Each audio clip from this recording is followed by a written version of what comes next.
က်လန်နားထောင်ပြီးရင်တော့မူးရဲ့ဆေးဝါးတုံးဆွဲပြီးတဲ့အချိန်မှာခမားရဲ့စိတ်ရဲ့ဆုံးဖြတ်ချက်တွေဟာဘလောက်တောင်မှအသင်းအနေကိုကြေးချောင်းနိုင်လဲဆိုတာကိုသင်ခန်းစာရမိသွားမှာတော့အမှန်ပါပဲဗျာကျွန်တော်ဟာကားနဲ့စံကက်တက်စီငါဝယ်ဆောင်မှုလုပ်ငန်းကိုပေးနေတဲ့အချိန်တော့ပေါ့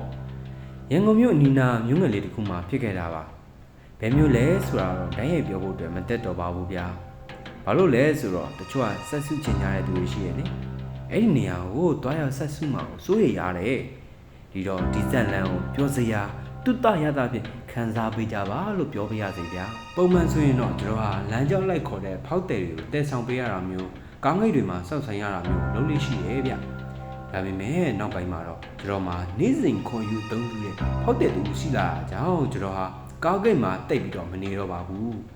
အကြောင်းကတော့အဲ့ဒီဖောက်တယ်ဟာလမ်းချင်းကိုတခြားသူတွေနဲ့အဆများစွာပို့ပေးတတ်တာကြောင့်ပေါ့ဗျနောက်ပိုင်းမှာသူ့ကိုအချင်းချင်းပို့ရင်းကနေရင်းနှီးလာပြီးတော့သူ့နာမည်ဟာကိုနေလာဆိုပြီးတော့ကျွန်တော်သိလိုက်ရပါတယ်ကိုနေလာခန့်ညားပြီးစကားပြောကောင်းတဲ့သူတယောက်ပါရဲစရာကောင်းတဲ့စကားတွေကိုလည်းအမြဲပြောတတ်တယ်လေကျွန်တော်နဲ့ကိုနေလာဟာညီကိုလေးမျိုးရင်းနှီးသွားကြတာပေါ့ဗျတခါတလေအလောက်ကနေသူ့ကိုလာကြိုတဲ့အချိန်မှာမပြန်သေးဘဲနဲ့ထမင်းစားရင်စကားတွေပြောပြကြသေးတယ်ဗျဒီကကြတော့ဗျာကိုနေလာရုံတော့ပြဿနာတွေကျွန်တော်ကလည်းဆိုင်ကယ်မောင်းရင်ကြုံရတဲ့အကြောင်းတွေကိုပြောပြဖြစ်တာပေါ့ဗ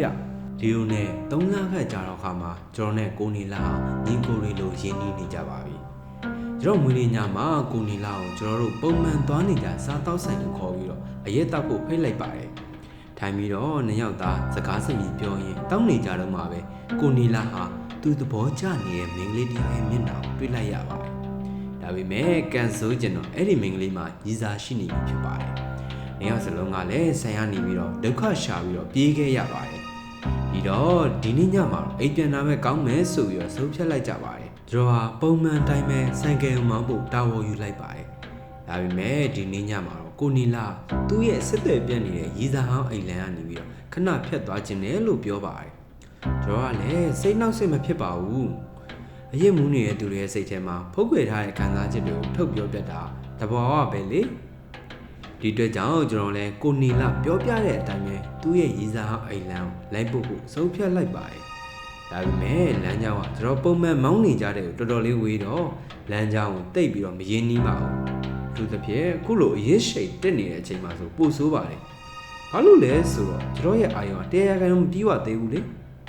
ကိုနေလာကိုနိုင်ကလည်းကျွန်တော်လမ်းကြောင်းတိတိကျကျကိုညွှန်ပြပေးပါတယ်နောက်ဆုံးမှာတော့ကျွန်တော်တို့ချောင်းကန်းတစ်ခုလေးကလမ်းလေးနဲ့တရားတွေအများကြီးရှိတဲ့နေရာကိုရောက်လာပါတယ်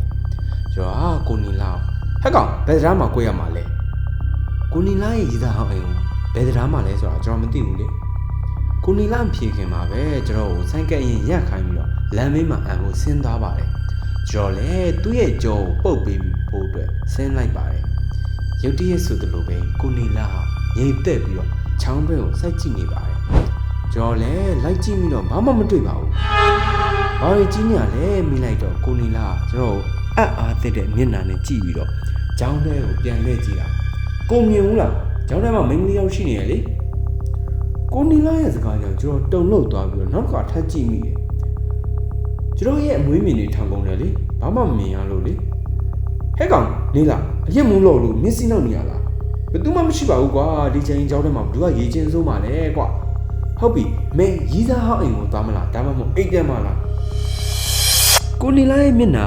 ထိရှားတဲ့ကြောင်ရုံမပုံစံပေါ်လာပါတယ်အဲ့ဒီချိန်မှာပဲကိုနေလာမူးရဲ့ချင်းကနေပြီးတော့ရုတ်တရက်နိုးသွားမယ်လို့ထင်မိပါတယ်ကျွန်တော်ကိုယ်တိုင်ကလည်းအဲ့လိုပါပဲသူ့ရဲ့အမူအရာကိုကြည့်ပြီးတော့သူလိန်ညာနေတာမဟုတ်မှန်းကျွန်တော်တီးလိုက်ပါတယ်ခဏလေးတွင်မှပဲကိုနေလာရဲ့အမူအရာပြောင်းလဲသွားပြီးတော့တွေ့ဝေထွေးလက်နေတဲ့ကျွန်တော်အင်ဂျီရဲ့လက်ကိုဆွဲပြီးတော့ဆိုင်ကယ်စီကိုပြေးခိုင်းပါတယ်အဲ့ဒီချိန်မှာပဲကျွန်တော်ရေရမ်းနေပုတ်ဆိုရဲ့အတန်လိုမျိုးတစ်စုံတစ်ခုကြားလိုက်ရပါတယ်ကျွန်တော်ချောင်းမဲကိုလဲကြည့်လိုက်ပါတယ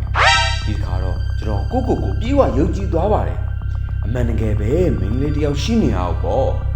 ့အဲ့ဒီမိန်းကလေးကချောင်းထဲကနေပြန်တက်လာနေပါတယ်ဒါပေမဲ့သူမတက်လာတဲ့ပုံစံကကြောက်စရာကောင်းတော့ပါတယ်သူမရေထဲကနေတက်ဖို့လက်နဲ့ခြေထောက်ကိုတုံးပြုတ်နေပါတယ်ခေါင်းကလည်းရှစ်ဖက်ကိုလှုပ်ခါနေပြီးရှာကိုထုတ်ကမျက်လုံးတွေလိမ့်နေပါတယ်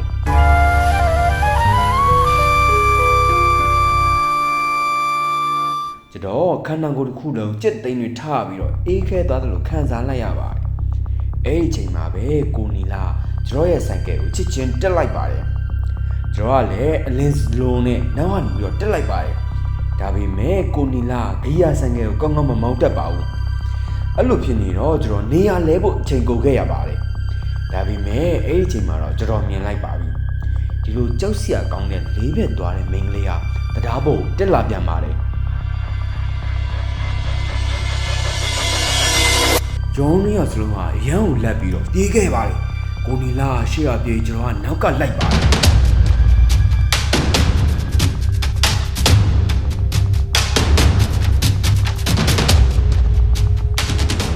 ကိုနီလာရဲ့ရီးစားအောင်အိမ်ကိုရောက်တာနဲ့ကိုနီလာသူ့ရဲ့ရီးစားကိုအော်ခေါ်ပြီးအေဦးလာရဲ့လမ်းမှာတရေသွေးတဲ့အကြောင်းမြင်မြင်ဆန်ဆန်ပဲပြောပြပါတယ်ဒီတော့မှကျွန်တော်စဉ်းစားမိတယ်ကိုနီလာဟာတကယ်ပဲအဲ့ဒီဒရာမှာတရေဆက်လန်ရှိရဲဆိုတာကိုသိပြီးသားလားဘယ်သူကများဒီလိုဖြစ်အောင်ခိုင်းတာလဲ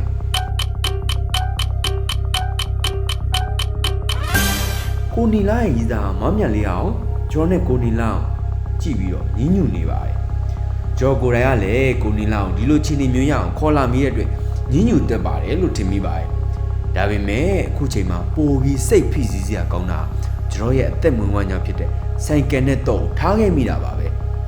ဆိုင်ကယ်ပြန်သွားယူမှရမယ်မဟုတ်ရင်ဆိုင်ကယ်ပျောက်လိမ့်မယ်ကျွန်တော်ဟာစိုးရိမ်ကြီးနေပြောလိုက်ပေမဲ့လေကိုနီလာကျွန်တော်ကြောင်ကြည့်နေခဲ့ပါတယ်ကျွန်တော်ရဲ့အသက်မွေးဝမ်းကြောင်းဖြစ်တဲ့ဆိုင်ကယ်အတွက်အရေးကြပေးဖို့ကြံနေသေးတာကိုအဲ့ဒီချိန်မှာအရန်ကိုကြောက်နေမိပါတယ်အဆုံးသတ်မှာတော့ကျွန်တော်နဲ့ကိုနီလာဟာဆိုင်ကယ်ပြန်ယူဖို့လက်ခံလိုက်ကြပါတယ်ကိုနီလာရဲ့ရီးစားဟာမောင်မြတ်လေးကလည်းကျွန်တော်တို့တရားနာတိကားနဲ့လိုက်ဖို့ပြီးမှပြန်မယ်လို့ဆိုပါတယ်တွိုင်းလာရင်လည်းကျွန်တော်ပိုးရှန်နေတယ်လို့ခံစားရပါတယ်ကိုနီလာရဲ့ရီးစားမောင်မြတ်လေးဟာလည်းလက်ရှော့လုံးမှာရန်ဖြစ်နေကြတော့တာပါပဲဟီးကော်ဝဲကတူပေမဲ့လည်းဒီနေ့ယောက်ကဘာလို့ပြတ်သွားရတယ်ဆိုတာကိုကျွန်တော်ကောင်းကောင်းနားလည်သွားပါတယ်ဒါပေမဲ့ကိုနီလာမောင်မြတ်လေးကိုချစ်ပြီးတော့လေးနဲ့ထားနေတော့မယ်လို့ထင်ပါတယ်ကျွန်တော်တို့တရားနာကိုရောက်တဲ့အခါမှာမောင်မြတ်လေးကကားကိုရပ်ပြီးငိတ်တက်သွားပါတယ်ဒီနေရာကမောင်နေပေမဲ့လည်းမောင်မြတ်လေးရဲ့လက်မောင်းမှာစစ်သိမ်းထနေအောင်ကျွန်တော်မြင်လိုက်ရပါတယ်ကျော်ကွာရလည်းဘာလို့ဒီလိုဖြစ်ရတယ်ဆိုတာကိုနားလည်ပါတယ်တကယ်တော့ကျွန်တော်တို့၃ယောက်စလုံးစစ်တီထနေကြတာပါကျောင်းကတော့အဲ့ဒီမီးမရှိတဲ့တရားပေါ်မှာ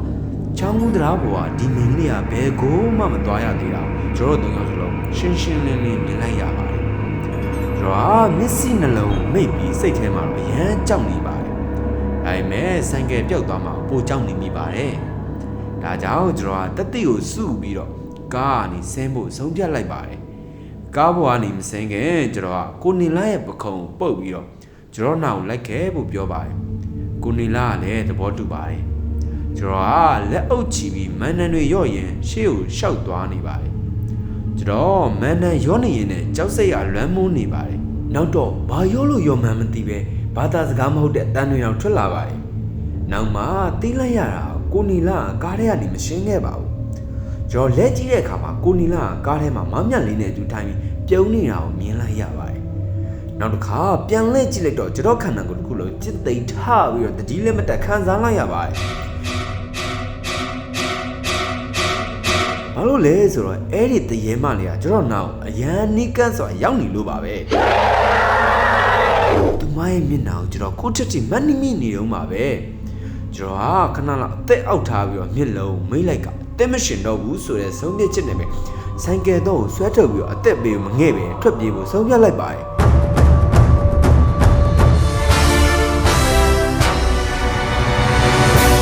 ဒါပေမဲ့ကျွန်တော်ရဲ့ခြေထောက်ကိုတစုံတစ်ယောက်ကဆွဲထားသလိုခံစားရပြီးတော့လမ်းမပေါ်မှာလဲကြကရေပြည့်တဲ့ရှောက်ကိုကျွန်တော်ဆွဲခေါ်သွားပါတယ်